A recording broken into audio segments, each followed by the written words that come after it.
네, 안녕하십니까. 공부와 연구, 대학에 관해서 여러분들께 유용한 정보를 전하는 공연대학교 이은수입니다. 1부에 이어서 여러분들께 전민우 엔지니어를 모시고 대학원, 즉 석사, 박사라는 것이 사회인으로서 어떤 의미 지니느냐에 대해서 얘기를 나누고 있습니다. 네, 이어서 얘기를 좀 진행해보도록 할 건데요. 전민우 연구원께서는 한양대학 기계공학과를 졸업하고 그다음에 대학원 서울대학교 대학원을 합격을 했지만 안 가고 회사를 갔단 말이죠. 그러면은 그 합격을 하는 방법이 있었을 거잖아요, 그죠? 그럼 본인이 그 서울대학교에 계신 그 교수님한테 컨택을 해서 결국 합격을 했을 텐데 그 컨택했던 그 과정 그리고 결국에는 왜 대학원에 안 갔는지. 네.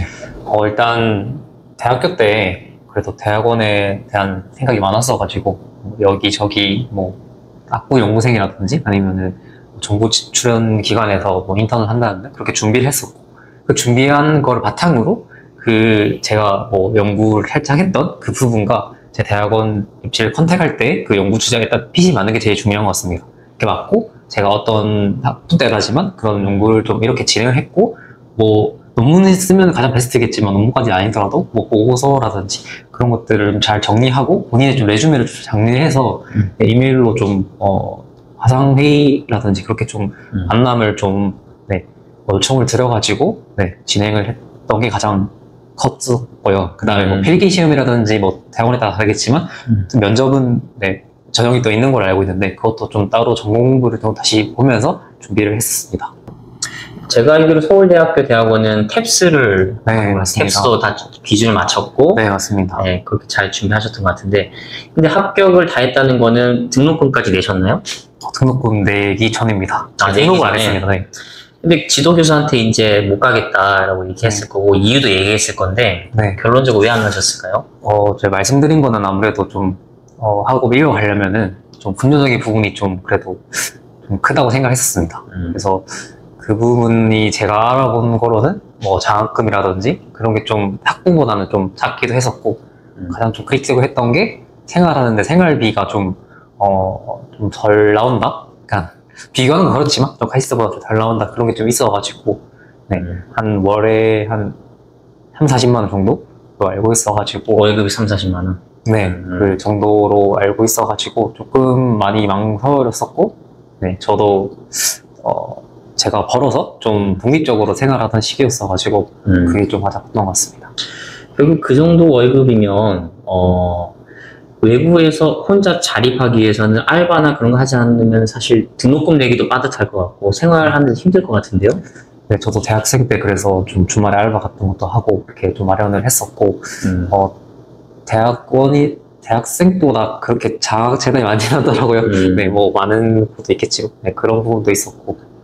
그럼 전체적으로 좀 본인이 컨택을 했을 때는 그렇게 월급이 작은 연구실이 대부분이었나요? 연구실마다 다른데 이제 컨택하고 나서 좀 그런 현실적인 문제들은 알았던 것 같습니다. 그래서 사실 컨택하는데 뭐 월급 얼마나 이렇게 좀 직접적으로 물어보기 그랬는데 대충 정도는 알고 있었지만 좀 선배한테 여쭤봐서 그게 좀 그랬습니다. 그렇게 해서 이제 대학원을 간두고 이제 삼성전자에서 3년, 4년, 5년 차인가요? 4년 차입니다. 4년 차. 네, 저랑 교수 된 지하고 거의 유사한 것 같은데 어쨌든 잘 들었습니다. 그러면 만약에 본인이 뭐 과거에도 그렇고 지금 시점에도 그렇고 만약에 대학원을 진학했더라면 또는 진학한다면은 뭘 가장 얻고 싶었을까요? 뭐 예를 들어서 뭐 배움, 그러니까 진짜 말 지식이죠. 지식 지혜 같은 거 아니면은 단순히 학위 아니면은 뭐 네트워킹 이런 게 있을 텐데 어떤 게 가장 중요했을까요? 그 말씀하신 뭐 배움이라든지 뭐 학위, 뭐 네트워킹 다 중요한 부분이라고 생각이 듭니다. 대학원을 진학할 때 저는 대학교 시절 때도 되게 순수했던 것 같습니다. 그러니까 학문의 즐거움, 배움의 즐거움이었던 것 같은데 근데 대학원은 또 그걸 넘어서 배우는 걸 넘어서 이제 세상에 없는 지식을 이제 확장해 나가고 그런 연구를 하는 곳이기 때문에 조금 더 그걸 하는데 큰 의미를 가지고 큰 뭐라고 해야 될까요? 즐거움? 재미? 내가 이 세상의 지식에 좀 한 발짝 지평선을 넓혀 나간다? 논문을 쓰면서 그런 즐거움도 있을 거고 그 다음에 이제 연구라는 게 혼자 한다는 게 요즘 그런 세상이 아니잖아요. 엄청 다른 학과로 해야 될까요? 그런 분야를 협업도 많이 하고 융합돼서 많이 연구를 진행하게 되는데 그런 측면에 있어서도 협업이 되게 중요하고 협업함에 있어서도 되게 여러 사람 만나고 또 생각을 나누면서 그런 즐거움도 있을 것 같고 그뿐만 아니라 그걸 다 했을 때 이제 얻어지는 게 아무것도 없는 게 아니지 학위라고 이제 받게 되는 거잖아요. 그걸 또 사회에 나왔을 때 본인의 경쟁력을 좀 높여서 또 사회생활 할 수 있고 그런 측면이 있는 것 같습니다. 네, 뭐 결국에 뭐 다 얻겠다 약간 이런 걸로 좀 들리는데 뭐 맞습니다. 뭐 말씀하신 대로 대학원을 통해서 얻는 게 굉장히 많고요. 그런 의미에서 지도 교수를 잘 만나는 게 정말 중요하다고 생각이 듭니다. 그러면 본인이 생각하는 대학원의 컨택 기준, 네. 뭐 비슷한 질문일 수 있는데 네. 컨택 기준이 뭐가 있을까요? 그때 당시에 좀 정확하게 기억은 안 나는데 순위가 있었던 것 같습니다. 뭐 컨택할 때 요소 중 하나가 이제 교수님의 그런 지도 실력이라고 좀 그렇지만 그래도 좀 시간 낼 수 있는 분, 네. 그다음에 나에게 그 연구 핏이 맞는지, 연구 주제 핏이 맞는지랑 그다음에 뭐 금전적인 부분도 있을 수 있을 것 같고 그다음에 그 랩실 분위기, 뭐 너무 딱딱한지 아니면 너무 대형 랩실인지 뭐 그런 것도 기준이었던 것 같고 그다음에 이제 학교 소재지도 있었던 것 같습니다. 뭐 서울에서 위치돼 있냐, 뭐 대전에 위치돼 있냐, 이런 것도 5개 정도, 네, 그런 컨택 요소였던 것 같고 저는 그때 당시에는 좀 연구 핏이 첫 번째였던 것 같고 두 번째는 교수님이 이제 개개인적으로 좀 지도해 줄 수 있는 좀 시간이라 해야 될까요? 너무 연구실 인원이 많아버리면 사실상 저에게 개인적으로 1대1로 시간을 연구 지도해 줄 수 있는 시간이 좀 부족하기 때문에 그런 것도 좀 그거를 했었고, 네, 그 다음에 가서 좀 실질적으로 뭐 월급이라든지 내가 어떤 자금을 받고 갈 수 있는지 이런 것들을 좀 교류를 했던 것 같습니다. 결국 전체적인 면을 다 봐야 되는 거네요. 네, 근데 네, 맞습니다. 그래서 본인만의 우선순위를 정하는 게 되게 중요하다고 생각합니다.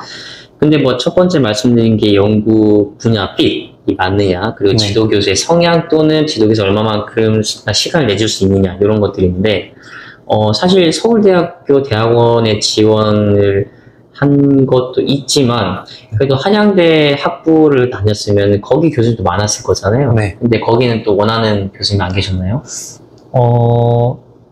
아니 다른 환경에 좀 공부해보고 싶었다든지. 두 번째 이유가 그런 것 같습니다. 학교를 그래도 군대 포함은 6년이긴 한데 다니면서 좀 변화를 좀 주고 싶었고 또 사실상 솔직하게 가려고 하고 싶다는 생각도 있었고 그다음에 또 좀 새로운 환경에서 좀 지내고 싶다는 생각도 컸었습니다. 네, 뭐 구독자 여러분도 알다시피 뭐 요즘에는 한평생 직장이란 개념이 없고 그러다 보니까 자기가 원하는 또 자기가 더 성장할 수 있는 곳이 있다면은 거기 가서 더 성장하는 것이 더 맞다고 생각이 듭니다. 전민우 연구원님 같은 경우는 제가 사실 제 사촌 조카입니다. 사촌 조카고 안지 상당히 오래됐죠. 했는데 전민우 연구원님 같은 경우는 제가 한 10여 년 전쯤이었나요? 그때 물어봤을 때는 자기는 교수가 되고 싶다. 이런 얘기를 했었단 말이죠. 그런데 지금은 바뀐 걸로 알고 있습니다. 네. 어떻게 생각하세요? 제가 그때 한창 뭐 고등학교 때인가? 대학교 때 이제 이렇게 공부를 하면서 제 공대 진학한 것도 좀 적성이 있었던 것도 있겠지만 그때 공부를 하면서 느꼈던 게 뭔가를 배우고 누군가한테 전달할 때 그걸 좀 깔끔하게 전달했을 때 이제 큰 기쁨을 느꼈었고 그거를 할 수 있는 지금 뭐가 있을까 생각을 해봤을 때 그래도 공부를 그래도 못했던 건 아니니까 그걸 바탕으로 할 수 있는 게 뭐가 있을까 생각해본 게 교수였고 특히 이제 대학교에 교수님을 보면서 가르치기도 하고 본인의 연구를 진행할 수 있는 게 굉장히 멋있어 보여가지고 그런 직업을 좀 희망을 했었고 지금으로는 사실 이제 교수를 해야지만 꼭 이제 본인의 생각을 전달하고 연구라고 해야 될까요? 그런 본인의 그런 직접 호기심을 충족시키는 다른 기회가 많다. 그렇죠. 그렇게 생각이 들어가지고 회사를 다니면서 그런 게 할 수 있는 뭐가 있을까 좀 탐색을 하고 있는 것 같습니다. 네. 맞습니다. 이게 처음에 생각했던 그 목표가 있는데 생활하고 살다 보면은 그 목표가 바뀔 수 있는 거고 그게 좀 더 자기가 성장함에 따라서 시각도 바뀌고 하다 보니까 자신의 적성에 맞게 직업을 잘 고르고 진로 잘 정하는 게 좋을 것 같습니다.